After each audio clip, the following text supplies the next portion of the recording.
this is Dark Spidey TV, as Dark Spidey 34, yeah. So this is episode 2 commentary.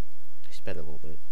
I need a baby bit. Okay, so episode 2 commentary is called, what is it called? With great power, or with great responsibility. I don't remember what this episode's called anyway. It was, of course, uploaded on the same day as episode 1, but they definitely were not made in the same amount of time. No. Episode 1 was made in January, remade in February. Episode 2 was made in, let me see, February. Episode 3, April. Episode 5 comes after April. May. Episode 6 was made in June, and episode 7 made in July, and so on and so forth. So, yeah. But that doesn't mean they were made on the same month. No, I made these long before I was a YouTube user. So, this episode is about, you know, what Peter does with his powers. So, I'm going to start playing it now because I'm not playing it. So that's a lot to go through. Okay. Cybershot pictures, of course, Cybershot camera, yada yada yada. I made this title go on too far. And I forgot the T in pictures, so it just says Pickers.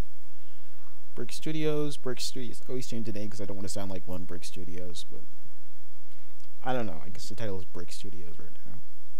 Because Brick Studios sounds better than Bricks Studios. Sounds stupid. Okay, going on too long. La-di-da-di-da-di-da-di-da. Sorry, I should have started this well. That was just drawings that I made and put a word bubble around it. Doesn't mean anything. Dark Spidey Productions, yes, presents, and I misspelled the amazing Lego Spider-Man. There you go.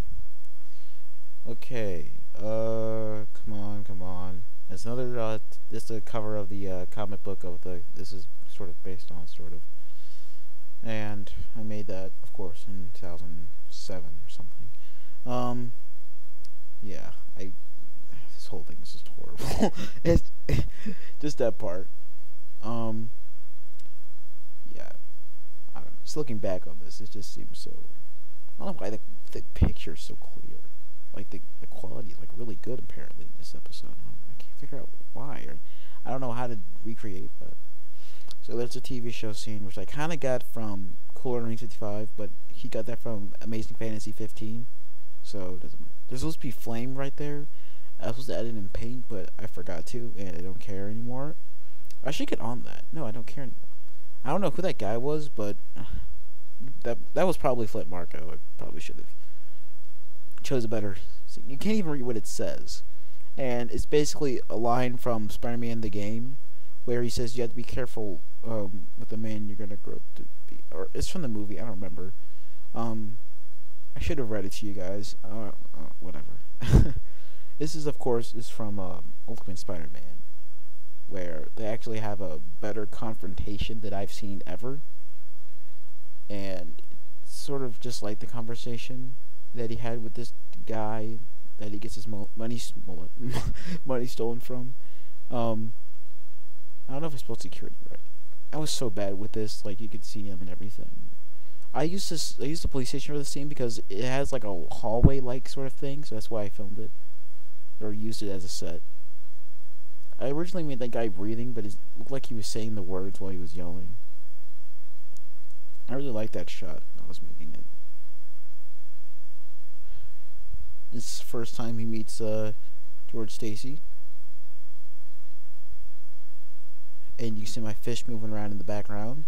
2 of which have left this life and God rest their souls. Okay, then it's not enough time to talk about my my dearly departed fish. Let me see here. Yep, I kind of like this while I was making. There's no way I could have made this any other way. Let me check to see if this is recording. I'm on Audacity. I hate Audacity so much. Don't use it. I like that pan through thing. I got that pan idea from of course Nathan Wells. He used it in one of his videos, really old videos. I spelled murderer right? I don't know. Who cares? You can actually see him lying down in the background. Don't kill me, please. And I kind of added sound effects later, like in the summer of 2008. I added sound effects, but I didn't add voices in. And I got the driver's license thing from Ultimate Spider-Man, of course, because I wanted to explore that. See that? And that's Anthony Landon that he's talking to, a character that I made up. This is the only made up character in this show I can't come up with, and that was just a side character I put in there. But I killed him off in episode 18. Just to show, I don't know, just show a gravity of things. I thought it will go somewhere, and I love how I put Amazing Grace in there because that's what makes sense to me in this. Amazing Grace really does make sense in this part of his life. 2 weeks later, I'm just walking. He pulled out a sword on me. That's a huge knife, or that's just a huge sword, or a normal size sword, which is normally called a sword. I'm Spider-Man.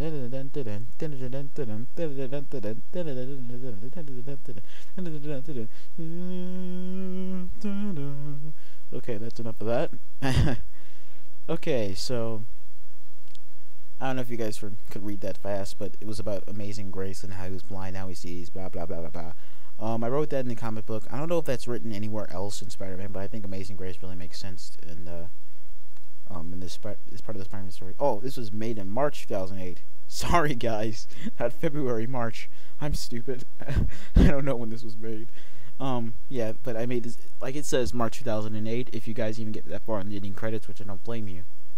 So now he's Spider-Man. Now he's going on to do his Spider-Man thing, saving people and kiss some pretty girls, because that's how all superheroes live in the real world. No, it's actually much more complicated than that. There's still some things that he needs to that are still haunting him from his uncle's murder, and I'll follow that up with a different commentary. But I don't think 11 episode 3 commentary. Episode 3 is not that interesting to me, especially since that's the only time you see Doc Ock up to episode 21.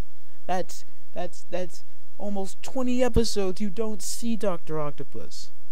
Well, you see him in other episodes, but he's in prison. I don't do anything with Dr. Octopus. 1, the story arc I came up with. 2, it is really hard animating those tentacles. I mean, really hard. What you saw in episode 21, that was all a lucky fluke. I didn't practice at all.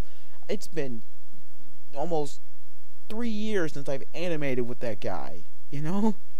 And it was hard, but when I got through, I'm animating Dr. Octopus tentacles. I'm like, this is gonna look so crappy. Then I put it together, I'm like, oh, this doesn't look too bad. This is pretty good after almost 3 years of not touching this guy. So, I mean, Doc Ock, he's just been a main supervillain who's just been thrown into obscurity. The only supervillain that doesn't immediately just get out of prison through some backdoor corrupted deal made by the Kingpin or some other organization, or some other whatever.